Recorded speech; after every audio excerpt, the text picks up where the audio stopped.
I've taken actual effort today on setting up the vlog because I've got bugger all else to do. It's been the weirdest day. I'm not going to lie to you. It's been the weirdest day. I've kind of drifted. And a lot of things have come together to sort of make that drift happen. And I'm dangerous when there's not pressure. I'm taking my foot off the gas. But I knew today wasn't going to be the busiest day. But then I sent through the link for the proof of the Ugreen video.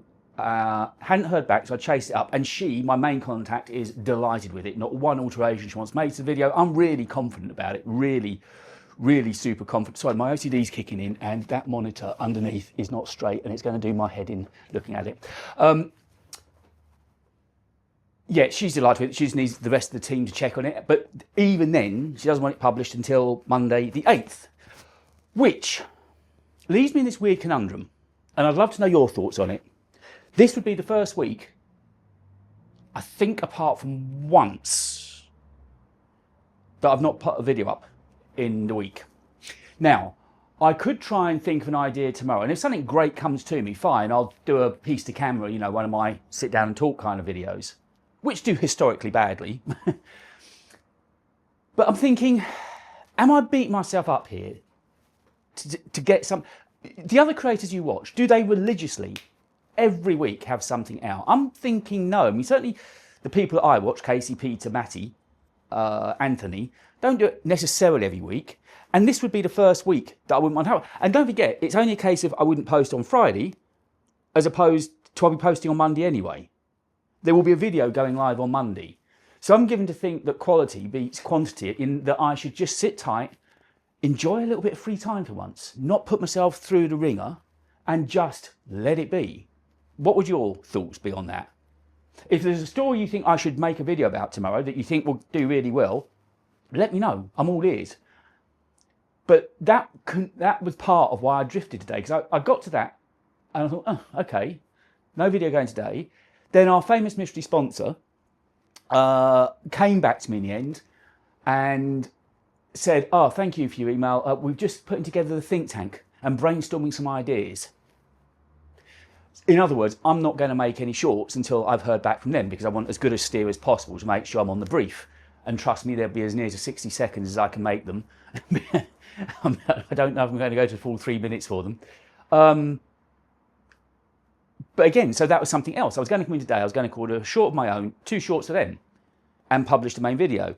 And so when suddenly those 2 shorts got knocked off, obviously that meant it wasn't going to be my own short, and the video wasn't being published. I kind of began to drift a bit. And it was the first day of the test series in the UK, so I always watch the first few hours on TV, which I did. And I don't know, it kind of just drifted by. I got in here at 12-ish, made some lunch, proofread the story, published a story. That's now live, so that's all gone to plan. Which, as you know, it's weird at the moment. It's not earning the way Medium have changed. I'm not getting boosted by Medium anymore. It's down to the editor to boost me, and if the editor who boosts me is successful, they get, I think, 25% of my story earnings. But last month was the best month I've had since January. That monthly breakdown spreadsheet I'm doing is proving invaluable. Before, I just used to have a tally of what I'd earned from various sources, AdSense, Medium, whatever. But this month by month is proving so invaluable. Not only this, you know, this year already, but I think moving on it'll be even more invaluable. So that was part of it.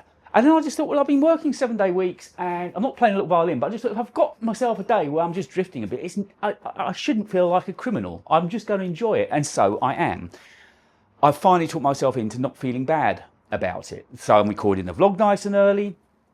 And the part of the story we all want to know about, the NAS and the movies. Yes, it worked. Now, I got in last night, and Steve, you're bang on right, and Sean, fill your boots with stories, please. I'll kind of tell you my NAS theatre app story so far. I put a DVD in yesterday and it worked. It was a movie. It played on a phone fine and it streams fine. Got in, I thought it would just be a case of airplaying. Of course it's not, and Steve, you're dead right. I went onto the Apple TV App Store today, downloaded the NAS, the Ugreen NAS app. Perfect. As soon as I did that, the library was there. And I think I've kind of set the library up correctly in the theatre app. So I've called it David Lewis Movies or whatever. And as you know, I'm downloading ripping the DVDs to that movie theatre in my volume, to the personal folder you get on the desktop, which now sees, and then I'm just putting them into the theatre app from there. I'm doing another one at the moment. So I had that box set of DVDs. There's 2 episodes per DVD of The Newsroom I showed you with Jeff Bridges in. And really good series. But of course, at home it means I have to get a DVD player out, and blah, blah, blah, which I don't want to do. So I'm ripping out at the moment. I made a mistake the first time through because it had 14 hours to go. I think it was doing every single title in the DVD. So what I've done this time is just do title 1. It looks like title 1, I think, will just be those first 2 episodes. Maybe I'll have to go back and do title 2 for the second 2 episodes. I'll find out in a minute. So I'm learning my way. And obviously, as you know, with any of these things, when you start geeking, the way you learn is by trial and error and mistakes and just doing things a few times and getting the reps in. I've got a little bit more used to that Make MKV app now. I'm kind of beginning to, I'm not saying I'm doing it right, but I'm finding a way that works at least. So I'm going to put my second one in now. And what I was hoping, from a metadata point of view, they have got a link, Ugreen that is, to a website very similar to IMDb. It's called the Movie Database. You get an API, you put that API into the theatre app, and I think it's supposed to see the DVD that you've ripped in and bring the data over. Well, it didn't do that yesterday. I had to manually import the data onto Serious Man. So I'd be interested to see what happens with this. I know there's a tick box that sort of should make that work. I can't remember yesterday when in fact, no, I definitely didn't. I only got the API after I'd imported a Serious Man. This time, it's already linked. So it'd be interesting to see what happens with Newsroom when that goes through onto the theatre app. But this will be brilliant, because this is a full set DVD that I just never watched because of the pain in the arse of getting a DVD player out, and that's where the benefit will come in. Now, again, where I was wrong, and I think where Plex is different, but Plex is, what, $80, $90 a year or something? With Plex, I think you put that up on your TV, you can stream off of your server. Movies, I think you get access to movies. I thought, going home last night, that the Movie Database website with that API key would let me import some movies, but it doesn't. It's just very similar to IMDb. It gives movie scores, gives you trailers, gives you the cast members, that kind of thing. So I can't see any. I was hoping maybe Ugreen had a link to some movie database that would allow you, even if it was a small monthly sub, to have movies streamed directly in. It seems the only way I can add movies, as far as I understand, is through getting DVDs. So DVDs on the whole are probably cheaper than, and it's not as convenient as going home at night and just going onto Apple TV and renting a movie there and then. But there's something quite romantic again about DVDs, like there is with vinyl.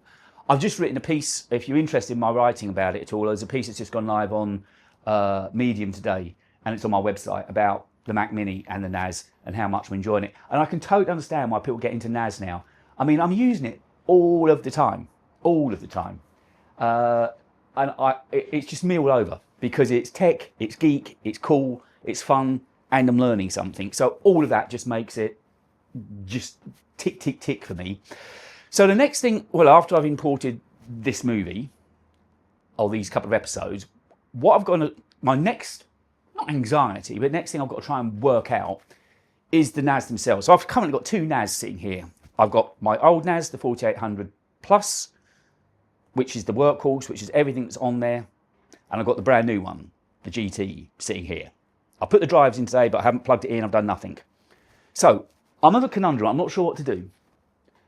I think what I should do is power down the old NAS and take that home. Well, I've got 2 choices. I could either take the brand new NAS home with me and treat that there from day one, but surely it'd be best for me to have the better, newer, quicker NAS here where I do more work, wouldn't it? So I think I should power down the old NAS, install a new NAS and get it on the network.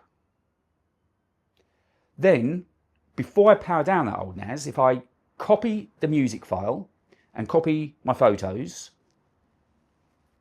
onto my Samsung SSD, then when the new NAS is up and running, theoretically I'm thinking, do you agree with this? That if I then plug that SSD into the new NAS and direct it to the music folder, because what I'm thinking is, with the amount of photos and music I've got, it's going to take forever trying to do the backup and sync. It's just going to take way too long. Apologies for the siren, I can hear coming. Windows are open, curtains are drawn. It's kind of a semi-pro setup today.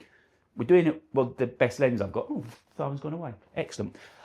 So, yeah, I'm thinking if I have an SSD attached to the NAS when I boot it up, the new one, will I be able to import it? I just think it's going to take, even when I spoke to this guy at the podcast show on the Ugreen stand, he said, honestly, rebuilding a disk can take 18 or 20 hours. My connection at home isn't brilliant, and I've got a minor problem with the connection. At home, I'm with BT, and I've got the main router, and then I've got a hybrid backup, which is a 4G router. So if the main router goes down, I'm supposed to get 4G. Well, the 4G router is flashing red. It has been for a few days. This morning, I thought, on my drifting day, I thought, okay, give BT a call. That took an hour of my day, which has got nowhere. I said to her, it always goes blue when I do a reset. The only difference she did with me was to do a factory reset, which I hadn't done. And yet, it was blue and fine for 20 minutes, and now it's red again. I did have the foresight to say, can you call me back tomorrow morning at 10? So we'll see. So I haven't got to go through it. I waited an hour, or I waited 45 minutes to speak to them. And then when we did, as I say, it hasn't helped at all. Not that's affected my speeds. I've got a router. I'm still online. I've only got speeds of kind of 70 up and 70 down and 20 up. It's not brilliant. But that's why I don't want to be trying to back up and sync over that connection, because it's just going to take so long. So I could have two NAS here in the studio, but then I think that could get confusing for me and for them. So I'm thinking only have one NAS booted up in the studio at any one time, but have the data on a drive. And hopefully if I put that in, the other thing I could do, of course, is boot up the new NAS and then just put one of my drives in there. That's the other way. Once I've got the photos and music pretty much on the new NAS, then backing up and syncing won't take too long. It's only going to be a few hundred photos at a time, or 1 or 2 albums at a time. So I think once I've got over that hump, but you see what I'm getting at, and you guys are possibly better geeky than me, so help me out. I've got this new NAS. If I get a chance this afternoon, I think I might boot down the old NAS, and I think I might actually put it up on the desktop, because I'm using it so much now, and it's quiet. So I'm thinking if I shift things around a bit, move my riser along a little bit, I can probably get the NAS sitting quite neatly to one side, because I use the SD card slot a lot. And then obviously now, for instance, when I finished the main video for Ugreen yesterday, I put that whole project onto the Samsung SSD, plugged it straight into the NAS, and then just backed it up so it's archived. So now it's all done. Well, certainly all I keep is the B-roll and screenshots, the main things that I need, and thumbnail art, for oddly. But I don't keep the exported video, and I don't keep the project, because the project files in Final Cut are huge, and I don't really go back to them. But when you spent a day shooting B-roll, or been out in London shooting B-roll, I think that's when it's invaluable. So that's that. Any advice on getting movies into it, where I get movies from, and setting up that new NAS, get my music and photos onto it? I'd appreciate that. And the last thing I was going to talk about today, my friends at Honor have come through. I'm getting a Magic Pad 4 tomorrow, and a keyboard and a pencil. For 2 weeks at least, but if I need it longer, there is a siren this time. On your way, Mr. Siren. On your way. Nothing happening here. Thank you. Yes, I've got that coming. So I'm thinking that's got to be a London trip again. So I'm going to work out a story of how to do it. I'll put that SIM card, that spare SIM card, into it. And yeah, but I've got and while it's all quiet-ish with Apple, I know we got the WWDC on Monday, but really that's going to be, as we know, fairly software-driven. So there's nothing really to make videos about. And even if there's hardware, with the way money is at the moment, it would be hard for me to justify buying something. Certainly, I mean, if it's a smallish HomePod, possibly, but I don't know how good a video I can make about a HomePod. But anyway, so I've got the Magic Pad Pro turning up tomorrow from Honor. If there's anything you think I ought to cover on that, please do let me know. So I think that's been a day, kind of a drifting day. But yeah, England aren't doing very well if you're interested in the cricket. It's been a lot of rain at Lord's. It's actually quite nice here at the moment. Yeah, that's been it. So I'm going to go and see how that DVD's done. And if I've learnt right, and it's just title 1, then again, it's another thing learned down the line. And then I'll see if the metadata comes through as well. So there'll be more to talk about tomorrow. For sure, there'll be more to talk about tomorrow. But so advice on setting up the new NAS. Advice on, or anything you want to know about the Magic Pad 4, and maybe ideas of video. I've also got that charger turning up from ERS sometime, which I'm thinking of staying overnight because it's a mobile charger, so in a hotel would look good and wouldn't cost too much to do. And if that fits in, I could also do the Magic Pad at the same time. We'll see how that goes out. Was there something else I wanted to help on? It just looks like I'm using you as a helpline at the moment, but you're quick to answer than BT. So, that's my day. been all right, just not very me. I'm normally so on it and driven, but today has just been one of those days. It's like, have a day for yourself. That's kind of what I've done. Right, I'll let you know tomorrow the latest stage and updates on my theatre app on the NAS. But I am really, really loving it. Actually, I haven't had any albums today. I might add a couple of albums in a minute as well. Right, as we say, toodle pip.